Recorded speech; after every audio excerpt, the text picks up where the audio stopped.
ஓம் சாய்ராம், ஜெய் சாய்ராம்.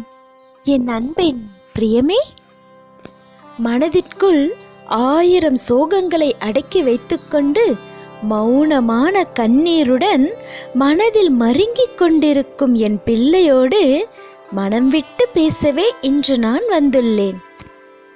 என் வார்த்தைகளை கண்களை மூடி முழுமையாக கேள். என் கண்மணியே, உன் கண்களை துடைத்துக்கொண்டு என் அருகில் வந்து உட்கார். உனக்கு என்ன வேண்டும் என்பதை நீ சொல்லித்தான் நான் தெரிந்து கொள்ள வேண்டுமா? உனக்கு ஆசீர்வதிக்கப்பட்டதை தராமல் நான் எங்கே போகப் போகிறேன்? மனதை அமைதியாக வைத்துக்கொள். உன் வாழ்வில் ஏற்படும் இன்ப துன்பத்தை மனதார ஏற்றுக்கொள். துன்பத்தை கடக்க வேண்டுமே தவிர எந்நேரமும் நினைத்து புலம்பக்கூடாது.